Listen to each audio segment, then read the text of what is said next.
This is Spaghetti! Hello everyone, welcome back to the show. Today I wanted to talk about the main series Skylanders games, and some of the neat lore built around them. You'd be surprised to know that there isn't actually a lot of Skylanders content on YouTube right now. Well, not too surprised. The last game did come out nearly 6 years ago. Making 24/7 content on a dormant game franchise doesn't seem like that great of an idea. So then, why am I doing this video? Well, I just like Skylanders, okay? Can a niche internet micro-celebrity enjoy some stupid video games? Also, I originally wanted to call this video Skylanders 1 through 3 lore, but because I couldn't really use my own footage for this video, I decided to just refer to it as an Esoteric Secrets and Facts video instead. Obviously, I'm just going to be talking about the first 3 games, Spyro's Adventure, Giants, and Swap Force. I won't be talking about Trap Team, Superchargers, and Imaginators, as I didn't play them. That is, except for Trap Team, but I'll probably talk about that game some other time more in depth. Maybe when I get around to playing the other 2 games. I mean, heck, you can play as Bowser and Donkey Kong in Superchargers, not to mention Crash Bandicoot and Dr. Cortex in Imaginators. That, and I remember thoroughly enjoying Trap Team. Beyond that, I won't be covering the more fringe aspects of this series, like the mobile games and the Netflix show. Let's start with the first game. Skylanders Spyro's Adventure was released on October 16th, 2011, and received critical acclaim for its great gameplay as an entry-level family title. Before I get to the reason why the game was received so favorably, I'll go over its development. One of Activision's subsidiary studios, Toys for Bob, was given the opportunity to make a game based on an intellectual property from Activision's $10 billion acquisition of Vivendi's game division. Among the IPs from the merger was Spyro the Dragon, who Toys for Bob eagerly jumped at the chance to work on. Unfortunately, Activision had given them the memo that video game mascot revivals didn't exactly fare all that well for the time. Spyro the Dragon was a game originally released for the PlayStation 1 in its heyday. Developer Insomniac Games created a trilogy of cherished classics before the IP was placed in the hands of Vivendi. The mainstream downfall of the character would come with the release of Spyro Enter the Dragonfly, which was panned by critics for being rushed out the door, boring, unfun, and being flat out broken.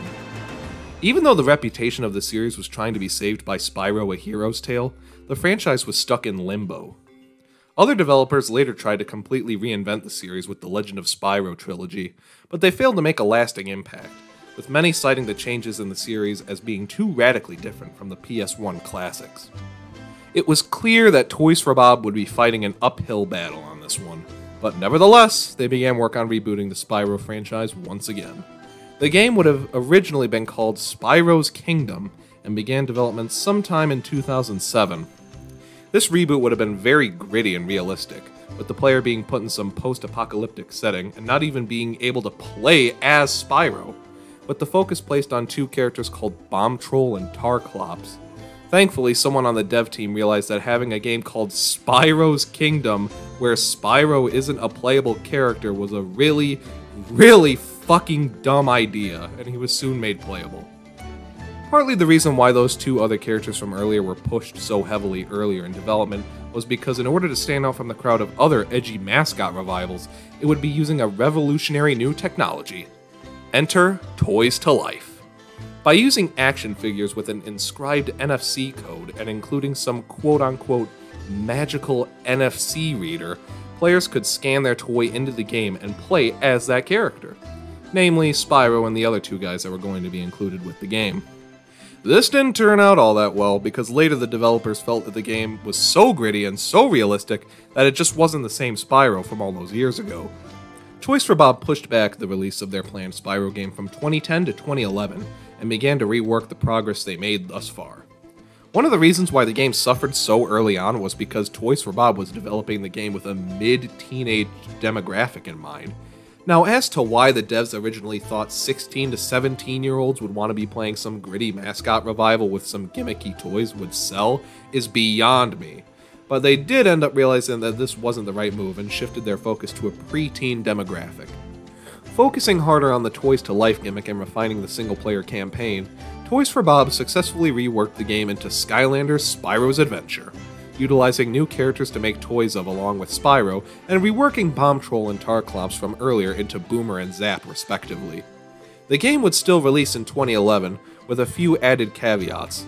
Along with the game, inside the game starter pack included a wireless USB plug and Portal of Power NFC reader, Spyro the Dragon as a magic Skylander, in addition to 2 other Skylanders, a water Skylander named Gilgrunt, a tech Skylander named Trigger Happy, and all was ready to go, with Toys for Bob ready for release. Activision had originally envisioned the game as a Wii exclusive, considering that the Wii held the largest preteen demographic of the 3 video game consoles available at the time, and the fact that Toys for Bob had been primarily developing the game with the Wii specs in mind. Unfortunately, Nintendo declined Activision an exclusive release on the system, and Toys for Bob had to port the game to the PlayStation 3 and Xbox 360 during development. As I said earlier, the game was a commercial success. The game ranked in the top 3 of the highest game sales in North America that year, with Skylander action figures sales included. According to Activision, the Skylanders themselves were selling better than Star Wars toys at the time, with all game and merchandise sales going over $195 million by the end of 2011. If those stats don't rock your balls, then you clearly weren't reaping the rewards that Activision was at this time. Alright, dev shit aside, the first game is pretty simple, all things considered. After Chaos, the Dark Portal Master destroys the core of Light in Skylands, which regulates magic and peace throughout all of Skylands. Blowing up the core of Light sends its defenders, the Skylanders, into orbit, causes the death of the last of the Portal Masters, Master Eon, and lets darkness run rampant through the far reaches of Skylands. The player encounters Master Eon, Hugo, and Flynn as they are informed of what has become of Skylands after the destruction of the Core of Light. The player soon finds themselves on a grandiose adventure, meeting new characters and restoring the Core of Light as they turn the minions of Chaos into mincemeat.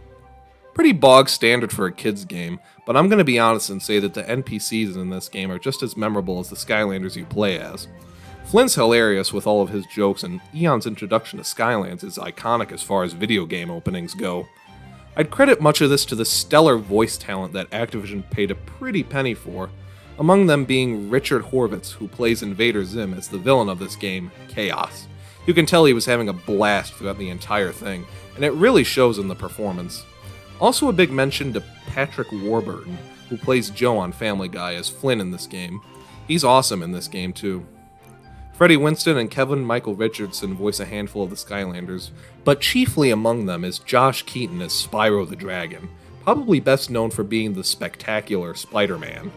Other characters in Swap Force would have some pretty cool voice talent too, like John DiMaggio as Washbuckler, Roger Craig Smith as Boomjet, Jess Harnell as Blast Zone, and Tom Kenny as Stink Bomb, all of which play characters in popular media.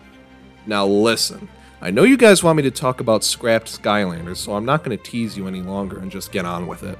Apart from Bomb Troll and Tarclops, there aren't really any interesting scrapped characters from Skylanders that we know of. And these two were already reworked into other Skylanders like Boomer and Zap, so it's not like it matters all that much. That is, unless you count Hugo, you know, the NPC in the first couple of games who works directly under Master Eon.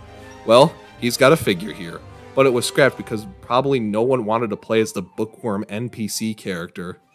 It's hypothesized that the NPC you meet in the first level of Giants, Gigantus, was a scrapped giant Skylander, but you can't really tell because he just sort of disappears after you learn how to perform a jump as a giant Skylander.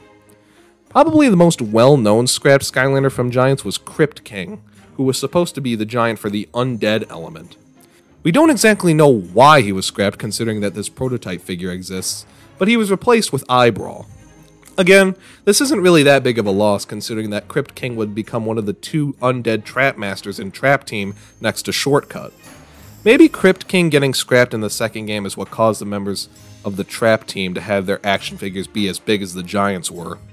Also, this might be a bit of a stretch, but maybe Eyebrawl was based slightly on the logo of Neversoft, another studio working under Activision at the time. Unfortunately, Neversoft was closed by Activision in 2014, 3 years after the release of the first Skylanders game.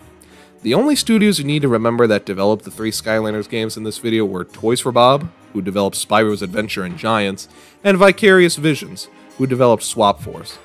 Both of these studios are still around today, actually. As of the recording of this video, know that Toys for Bob is developing an unknown project, and Vicarious Visions has been renamed to Blizzard Albany, currently developing Diablo 4. Kind of a side tangent here, but I hope they start calling themselves Vicarious Visions again someday, because Blizzard Albany doesn't flow off the tongue well at all. Also, they should seriously uncancel that Tony Hawk Pro Skater 3 and 4 remake that they were previously working on, or maybe after they finish Diablo 4. Where was I? Oh yeah, Skylanders. Did you know that there are secret levels that you can't access in Spyro's Adventure and Swap Force? Yeah, they were locked behind paywalls in the form of adventure packs, and only some of the games had them. In Spyro's Adventure, there's 4: the Empire of Ice, the Pirate Seas, the Dark Light Crypt, and the Dragon's Peak, which all feature Slam Bam, Terrafin, Ghost Roaster, and Sunburn, respectively. You couldn't get these Skylanders in these packs separately, nor the power-ups, or levels, and that goes for all of these packs. Some of the power-ups range from extra speed, defense, and attack, while others provide free healing or a hidden treasure chest. Sparks from the Spyro games is included as a power-up here as opposed to being part of Spyro's moveset, and this is the only reference to him in any of these games. Cinder is also referenced from the Legend of Spyro games as an undead Skylander in the first game, and being part of the starter pack in Skylanders Giants. Also, I'm pretty sure that Ghost Roaster is a reference to the Marvel superhero Ghost Rider, but Terrafin is probably considered the Earth Element Skylander, considering his funny quip about Chaos owing him $5 in the Spyro's Adventure trailer. That guy owes me $5! Interestingly, Terrafin will sometimes ask where his $5 are whenever you open a treasure chest as him in Skylanders Giants. Where's my $5? Where was I? Oh yeah, adventure packs. Other adventure packs include the Sheepwreck Island and the Tower of Time in Swap Force, which feature Wind-Up and Popthorn, respectively. All in all, these levels were all fine, but they felt overly long, and there's really no reason to go back to them, unlike the main campaign. They were basically just more expensive versions of getting regular Skylanders. Now, if you're a collector, then you likely know about the Skylander base color coding for what game each character comes from, but for the folks at home, I'll give you a quick rundown. Spyro's Adventure Skylanders have a green base, Skylanders from Giants will have an orange one, and blue bases for Swap Force. Now early on there were variant types for Skylanders released at the time. Exclusive to Toys R Us were legendary branded Skylanders that were navy blue and gold. Personally, these were kinda cool, but they didn't grow on me as much after launch. There are countless unique Skylander variants for specific characters, but the weirdest trend had to be these dark Skylanders. No, not the dark Skylanders you're thinking about, the earlier dark Skylanders. The 3DS version of Spyro's Adventure included Stealth Elf, Igniter, and Dark Spyro. This variant of Spyro was the most popular variant of the character at the time. More Dark Skylanders for other starter packs were made, but I feel like I'd just be repeating myself here. On the topic of starter packs, why don't we have a closer look at them for the first 3 games? I already talked about the Spyro's Adventure starter pack, but I didn't mention how it set the standard for including 3 Skylanders in a starter pack. Giants included T-Rex, Jetvac, and Series 2 Cinder. Jetvac was a new Air Skylander they introduced at the time, but Cinder was brought back from Spyro's Adventure, being a Series 2 figure. Cinder is able to use a new Wow Pow move. Wow Pow moves are exclusive to Series 2 Skylanders, but are crazy expensive in-game, but usually well worth the effort. Spyro gets a new dive move, Trigger Happy can shoot lasers out of his minigun, and Gilgrunt can launch giant anchors. It is kinda scummy that the Series 1 figures couldn't get Wow Pow abilities, but it's no use crying over action figures from 10 years ago, right? Regardless, Cinder has a cool Wow Pow involving thunder. The real star of this starter pack, though, is the poster boy of the Giants, T-Rex. As the name implies, Giant Skylanders are huge. They have the added benefit of opening treasure chests quicker than any other Skylander, picking up boulders, being able to walk over Chompies to kill them, and they have giant treasure chests they can open in Swap Force. And they all light up in real life. T-Rex was just one of the 8 giants, the others being Eyebrawl, Ningini, Thumpback, Crusher, Bouncer, Swarm, and Hothead. Some of these guys had variants, but the most famous was Gnarly T-Rex. Gnarly T-Rex was bundled with late model blue Wii consoles, but were later sold separately. Honestly, the blue metallic color on Gnarly T-Rex is sick. Even though red is my favorite color, they made this version look great. What looks less great is Red Pop Fizz, who replaces Jetvac in the 3DS starter pack. If you didn't want to spend money on extra figures and a new Portal, Activision also released a Portal Owners Pack for Giants, which included just the game and tree wrecks. In stark contrast, Swap Force required the purchase of a new Portal from the starter pack because of the new technology needed to make the swapping gimmick work. The Swap Force starter pack includes the game, the new Portal, Series 3 Stealth Elf, Blast Zone, and the game's mascot, Washbuckler. Much like Series 2 Skylanders, Series 3 Skylanders had a brand new ability that their previous counterparts did not have. Mostly just popular Skylanders got Series 3 figures like Spyro, Trigger Happy, Gilgrunt, and Terrafin, and Eruptor again, but also some really recently popular ones like Pop Fizz and Jet Vac. Stealth Elf is about the same out of the box, but the game really wants you to get used to the new swapping mechanic. It should be noted that the 3DS version had an entirely different starter pack, with a dark version of Eruptor and two other members of the Swap Force, Rattleshake and Free Ranger. Now, Vicarious Visions probably thought that the swapping gimmick might not have incentivized gamers to use all 256 swap abilities, so they tacked on an additional power onto members of the Swap Force. Set at the bottom of each of the Swap Force is a golden plate with a symbol on it. The symbol on the metal indicates what minigame that Swap Force Skylander can play in a level. Washbuckler can access climbing minigames, while Blast Zone can access rocket minigames. Interestingly, this power is only attached to the bottom half, allowing you to play through a level with any top half attached. Swap Force Skylanders are really interesting because of the amount of upgrade paths they can have. The top half gets the primary and tertiary attacks, while the bottom path has the upgrade paths for the secondary attack. So, you want to know about the most secret Skylander from each of the three games?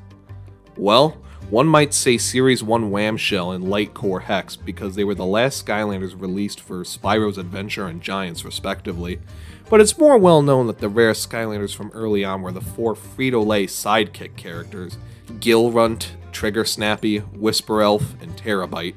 You can only get these characters from a Frito-Lay promo event. You can't even play as them, they just circle around your character in-game.